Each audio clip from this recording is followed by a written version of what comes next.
Wa iyukadzibu lan lamun padha nggorohaken sapa kufar. Wa iyukadzibu lan lamun padha nggorohaken sapa kufar Makkah. Dan jikalau orang-orang kafir itu mendustakan ka ing sira Muhammad, ya Muhammadu, he Muhammad, munada mufrad wajib mabni ala dhamm. Fi maji'ika ing dalem tekane sira, teka bit tauhidi kelawan ngajak tauhid, bit tauhidi kelawan ngajak tauhid maring Allah, mengajak mengesahkan Allah, wal ba'si lan nerangake tangi saking kubur. Wal ba'si ini sudah menjadi idiom, sudah menjadi istilah. Wal ba'si lan nerangake saking kubur. Wal hisabi lan anane hisab. Wal hisabi lan anane hisab, adanya penghitungan amal. Wal iqabi lan anane siksa. Wal iqabi lan anane siksa, adanya siksa.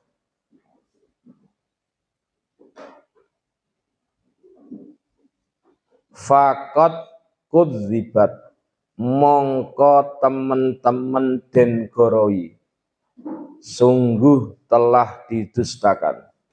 Faqad kudzibat mongko temen-temen den goroi, rusulun sapa pira-pira utusane Allah, Rasulullah ya. Rusulun sapa pira-pira utusane Allah, jam'u rasulin min qablika kang tetep saking sadurunge sira. Ada sibih jumlah terletak setelah isim nakirah, maka ditarkib menjadi sifat. Min qablika sabitun min qablika kang tetep saking sadurunge sira. Jadi Allah menceritakan ulang bagaimana fenomena Nabi sebelum Rasulullah juga mengalami penolakan-penolakan terhadap kaumnya. Ada. Nanti dalam teori tafsir inilah yang namanya tasliyah, penghibur. Ora kowe tok dadi santri rekoso ora sampean tok Kang. Zamane awak dhewe ya padha rekoso. Ngono kuwi. Mbak-mbak nanti juga sama.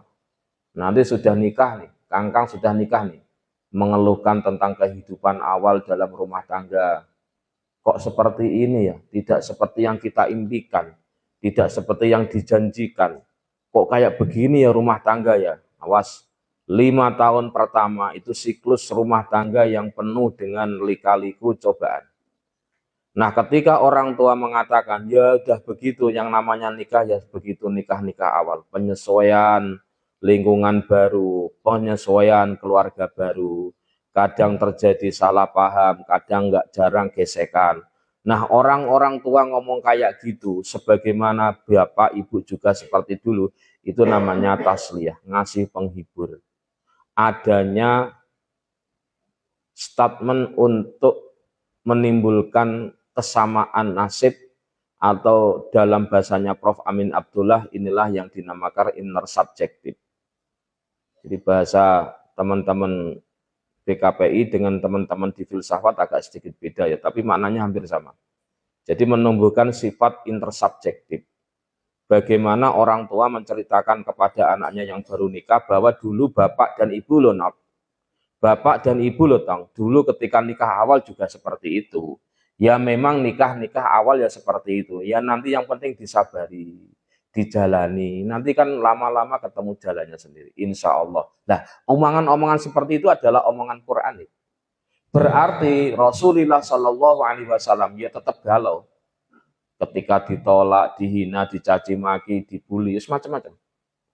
Fi dzalika ing dalem mengkono maji'ika bit tauhid ilakhir. Fi dzalika ing dalem mengkono maji'ika bit tauhid ilakhir. Fasbir sarehne koyok mengkono. Ya, berpijak dari hal tersebut itulah bahwa yang mengalami penolakan gak hanya dirimu, tapi juga nabi-nabi sebelummu. Maka fasbir, mongko becik sabar sira. Fasbir mongko becik sabar sira, maka bersabarlah. Kama sobaru, kaya uli sabar sapa rusul, maka bersabarlah sebagaimana para utusan sebelummu juga bersabar. Wa ilallahi, lan maring Allah, kepada Allah lah, wa ilallahi lan maring Allah, turja'u, bakal den balikake, turja'u bakal den balikake, al umuru, apa sekabehane urusan, al umuru apa sekabehane urusan, den balikake maring Allah fil akhirati, besok ing dalem akhirat, besok di akhirat. Fayujazi mongko bakal bales sapa Allah, fayujazi mongko bakal bales sapa Allah al mukadzibina ing pira-pira wong kang padha nggorohaken kabeh, orang-orang yang mendustakan, al mukadzibina ing pira-pira wong kang nggorohaken kabeh, wayan suru lan bakal nulung sapa Allah al mursalina ing pira-pira utusane Allah. Jadi kaidah yang kita pahami, statement wa ilallahi turja'ul umur, hanya Allah lah semuanya akan dikembalikan, atau itu mengandung makna yang salah bakal seleh, nek cara Jawa nih, yang salah bakal seleh, seleh itu berarti hancur, yang menang bakal unggul. Berarti ayat wa ilallahi turja'ul umur mengandung konten, mengandung makna bahwa kebenaran akan ditolong oleh Allah. Tentu kalau nolongnya Allah tidak seperti nolongnya kita. Jadi jangan mengira Allah tidak menolong saudara-saudara kita di Palestina. Jangan sampai kita memiliki anggapan Allah tidak peduli dengan saudara kita di Palestina dan semua saudara kita yang sedang mengalami himpitan persoalan perang dan persoalan fisik apapun. Karena cara menyelamatkan Allah itu tentu sesuai dengan yang dikehendaki oleh Allah, bukan yang dikehendaki kita. Soal kita prihatin dengan kematian yang jumlahnya 41.000 di Palestina, jelas kita prihatin, tragedi kemanusiaan. Tetapi adik-adik kecil kita, saudara-saudara kita yang di sana, tidak sempat balik sudah meninggal, maka kita bisa memberikan satu pernyataan bahwa cara Allah menyelamatkan mereka adalah dengan tidak memiliki dosa dan akhirnya meninggal dalam keadaan husnul khotimah. Dan itu jelas, lebih jelas daripada umurnya panjang, kelihatannya jelas tapi belum tentu jelas. Yaitu apa? Orang kok umurnya dikasih kesempatan yang panjang, itu belum tentu husnul khotimah. Tetapi ketika dalam keadaan baik-baik saja, kemudian kok meninggal, berarti Allah menghendaki husnul khotimah. Setidaknya itu ulasan yang disampaikan oleh Said Abdullah ya Al-Alwi Al-Hadrami dalam kitab Risalatul Mu'awanah. Kenapa sih Bi, orang baik itu kok cepat meninggal? Atau Ustadz, punten ya, para Pak Yai, orang-orang soleh kok cepat meninggal. Tapi orang-orang blesak, orang-orang sakarpe dewek, umure kok dowo. Nggak pakai jaket, atau bermalam-malaman di pinggir jalan, atau kadang mungkin mabuk-mabukan, tapi kok nggak mati-mati. Sehat terus gitu kelihatannya. Nah, itu harus dipahami. Cara Allah menyelamatkan orang baik, ada kalanya diambil nyawanya untuk ditetapkan husnul khotimah. Itu carane ngono membacanya. Ya ayyuhan nasu, he eling-eling menungso. Ya ayyuhan nasu, he eling-eling menungso. Inna wa'dallahi, sak temene janjine Allah. Inna wa'dallahi, sak temene janjine Allah. Bil ba'si, kelawan anane tangi saking kubur, dengan adanya kebangkitan dari kubur. Wa ghairihi lan liyane al-ba'si, yaumul hisab, yaumul jaza, neraka, surga, hakun khabari inna, hakun iku perkara kang bener, adalah sesuatu yang benar. Sesungguhnya janji Allah adalah benar. Punten ya, Kalau tanpa inna sebenarnya sudah clear. Wa'dullahi hakun. Sebelum kemasukan amil nawasih inna itu kan tarkibnya mubtada khobar. Wa'dullahi utawi janjine Allah hakun iku bener. Tapi kenapa kok ndadak-ndadak dikasih inna? Kalau bahasa Jawa ini ndadak-ndadak kok harus dikasih inna? Tapi apa? Ini untuk penguatan. Karena apa? Kebanyakan manusia tidak yakin terhadap janjinya Allah. Oleh karena itu dikasih taukid atau penguat dengan kata inna. Kono. Jadi maknane huruf taukid inna wa akhwatuha itu adalah untuk menguatkan, untuk mengokohkan. Berarti sesuatu yang ada itu belum kokoh bagi manusia, bukan bagi Allah. Fala tahurranna, mongko ojo mbujuk temenanan. Jangan pernah sekali-kali membujuk kum ing sira kabeh. Fala tahurranna mongko ojo mbujuk temenanan kum ing sira kabeh. Al hayatu apa urip ad-dunya ing dalam dunya. Janganlah sekali-kali kehidupan dunia ini menipu kalian semua, melencengkan kalian semua, kita semua anil imani saking iman maring Allah. Anil imani saking iman maring Allah. Bidzalika kelawan mengkono-mengkono wa'dullah. Jadi eling-eling ya. Berarti Al-Quran kok sampai pati-pati ngomong kayak begini, kok sampai ngomong kayak begini, berarti kehidupan dunia ini melalaikan kematian kita, melalaikan bahwa kita nanti akan bangkit dari alam kubur. Sok, orang yang melakukan kejahatan besar di Indonesia itu ada 3. 1, KKN, kedua, terorisme, ketiga adalah, mohon maaf, narkoba. Ini 3 kejahatan besar yang dinilai di negara kita. 3 ya, KKN, kedua adalah terorisme, ketiga adalah narkoba. Nah, tindakan 3 ini, saya tidak menyebut orang, nggak boleh nyebut orang. Tapi kalau menyampaikan case study objek atau fi'lul mukallaf, itu boleh. Tapi kalau yang disebut adalah mahkum bih, bukan mahkum alih, itu tidak boleh. Maka yang dihukum itu fi'lul mukallaf, bukan mukallafnya. Perbuatan 3 kejahatan besar ini itu adalah karena tertipu dengan dunia sehingga lupa dengan adanya hari kematian dan kehidupan setelah kematian. Jadi ulasannya begitu. Fala wala yahurranna, lan ojo mbujuk temenanan. Wala yahurranna, lan ojo mbujuk temenanan. Jangan sekali-kali menipu kum ing sira kabeh. Lan ojo mbujuk temenanan kum ing sira kabeh billahi kelawan Allah. Fi hilmihi ing dalem, fi hilmihi ing dalem wicaksanane Allah, kebijakan Allah.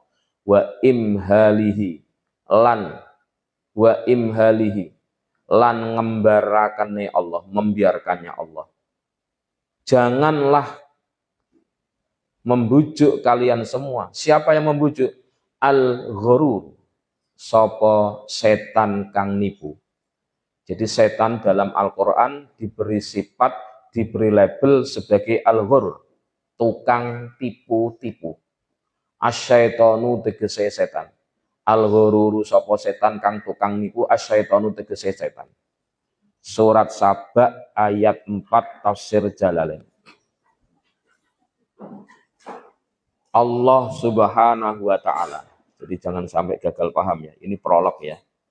Untuk memudahkan pemahaman ayat ini. Allah Subhanahu wa taala. Allah Subhanahu wa taala memberikan informasi, ikhbar ya, memberikan informasi dan sekaligus penguatan kepada Rasulullah sallallahu alaihi wasallam. Tanda kutip. Wahai Muhammad, jikalau orang-orang kafir Makkah itu, wahai Muhammad, jikalau orang-orang kafir Makkah itu mendustakan dirimu, Jikalau orang-orang kafir Makkah itu mendustakan dirimu. Itu kiki ngantuk tak belakang. Ayo, mendustakan dirimu terhadap apa saja yang engkau sampaikan fi maji'ika, terhadap apa saja yang engkau sampaikan, baik tentang persoalan tauhid, baik tentang persoalan tauhid, adanya hari kebangkitan dari kubur, al-ba'ats, adanya hari penghitungan amal, hisab, dan juga adanya hari pembalasan siksa, pemberian sanksi. Kalau dalam bahasa fikih jinayah, iqab itu sanksi. Maka sungguh utusan-utusan sebelummu itu, utusan-utusan sebelummu itu juga telah didustakan. Juga telah didustakan dalam dakwah mereka. Dalam dakwah mereka. Titik. Maka dari itulah, njuk kepiye, apakah Allah hanya ngasih statement saja? Enggak, Allah ngasih pembinaan. Maka dari itu bersabarlah dirimu. Fasbir mongko becik sabar sira. Maka bersabarlah dirimu sebagaimana para utusan sebelummu itu, sebagaimana para utusan sebelummu itu juga melakukan kesabaran. Kono lho. Jadi sebagai seorang konselor, tenaga kabib, kudu iso ngandani ngono, iso ngomong kuwi. Bapak juga pernah mengalami seperti itu. Punya sakit ketika belajar, wis disabari. Enggak apa-apa, itu godaannya orang nyari ilmu. Atau godaannya orang nyari ilmu itu, mohon maaf loh ya, kalau enggak kekurangan uang, sakit-sakitan, pikirannya melayang-layang nang ndi wae ngono kae to. Nah, ini persoalan yang perlu kita ungkapkan kepada anak-anak kita, adik-adik kita, bahwa proses itu tidak ada yang menyenangkan. Proses itu adalah sesuatu yang menyakitkan. Meminjam istilahnya Prof. Renal Kasali, ya semua proses itu membutuhkan pengorbanan dan tidak semua yang berproses itu lulus.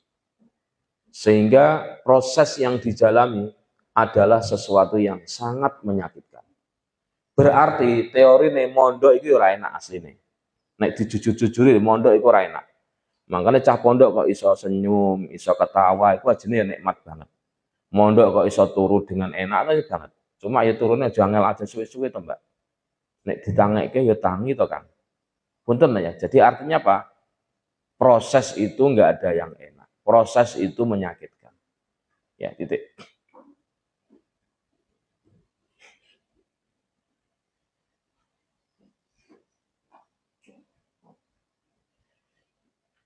Kepada Allah lah, kepada Allah lah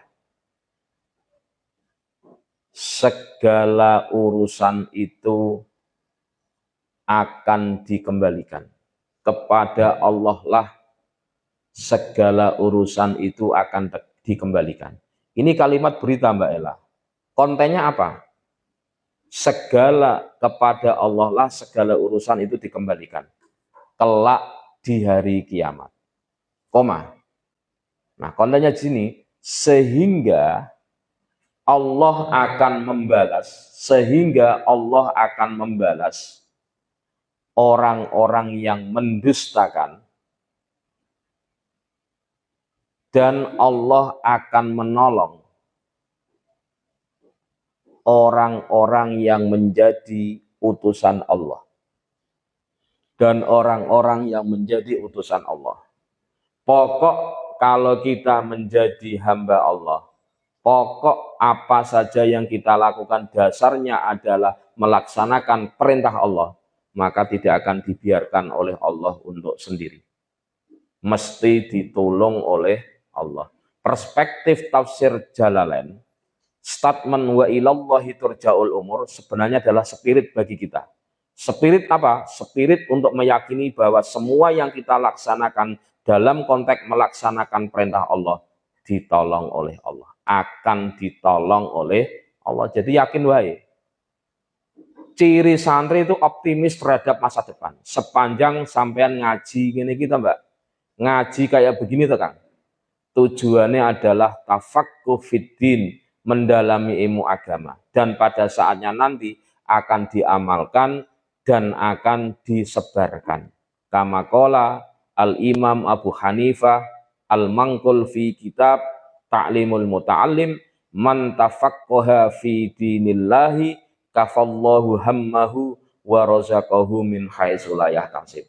Mentalitas santri kudu kayak gini, sapa wonge, siapa saja yang mau mendalami agama dengan sebenar-benarnya, ngajine ya tenanan, nyatete ya tenanan, terus kemudian diamalkan, yang namanya tafaqquh itu adalah didalami untuk diamalkan, maka statement beliau adalah kafallahu hammahu, Allah akan mencukupi kebutuhannya. Amin ya bal. Kebutuhannya awak dewi loh dicukupi.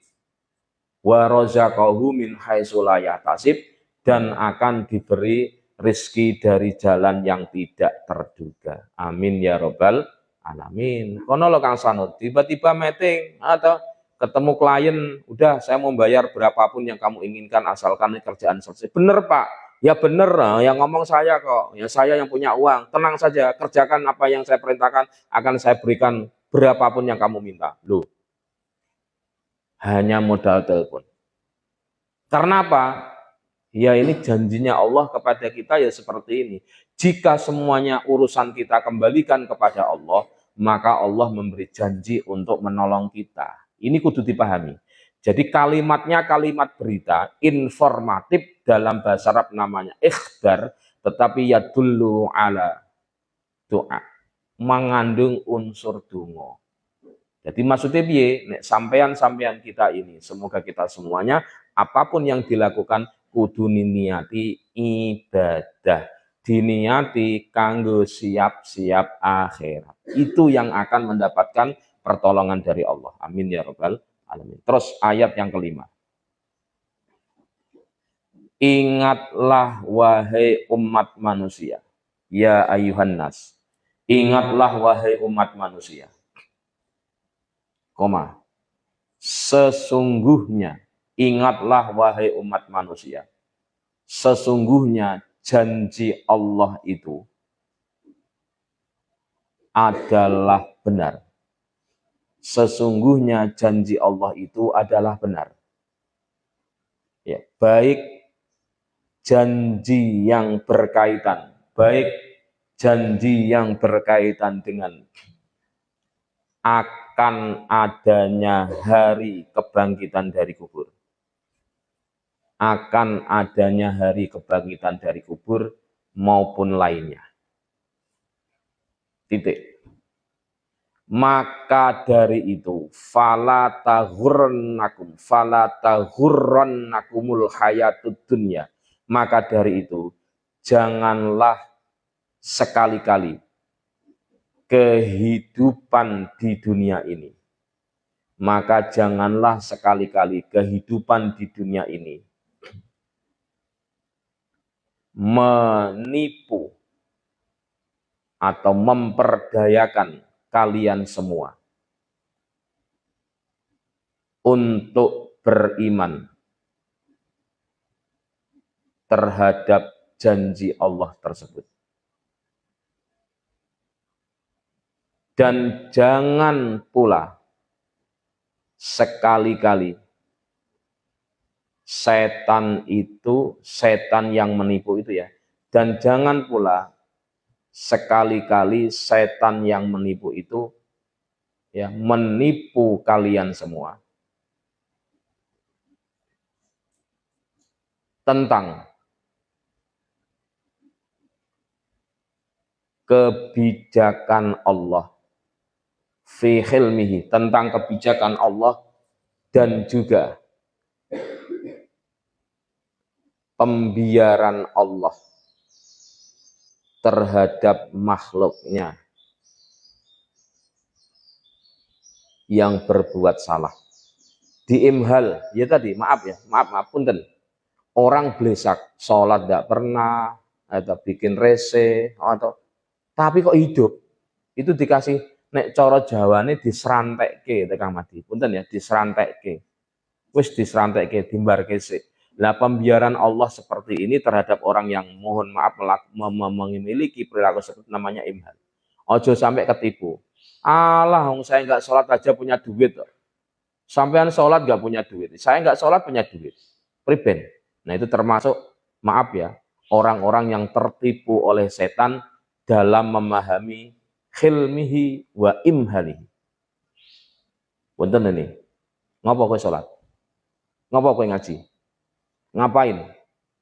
Saya lihat kamu juga nggak kaya-kaya banget. Uripmu juga sengsara. Kita happy terus pagi-pagi, dangdutan pagi-pagi, jogging pagi-pagi, ngopi, ngerokok, gitar-gitaran, enjoy kita ini, ya sehat, lancar rezeki. Loh, hati-hati loh.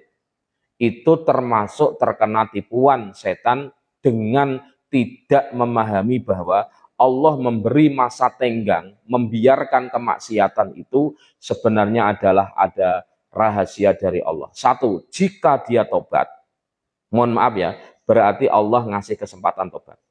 Tapi kalau dia tetap seperti itu, Allah sedang menumpuk investasi siksa yang akan diberikan kelak di hari kiamat. Itu ulasan dalam kitab Risalatul Mu'awanah yang dulu Abi ngaji waktu di Kerapia waktu dulu. Jadi tolong teman-teman jangan sampai ketipu dengan ucapan seperti itu. Godane akeh, ngopo mondok? Rasa mondok. Kerja wae luru duit, ngono kuwi lho. Ngoten ya. Enak, ngepoin. Kayak anak-anak muda lainnya ngono lho. Rasa jilbaban atau jalan-jalan ngono gitu. Terus macam-macam. Banyak hal yang bisa dinarasikan untuk hal yang menunjukkan ketergodaan terhadap setan dalam hal imhalullah alal ma'asi. Bagaimana Allah memberikan jeda, membiarkan orang-orang ahli maksiat tetap dalam keadaan baik-baik saja itu. Gitu ya.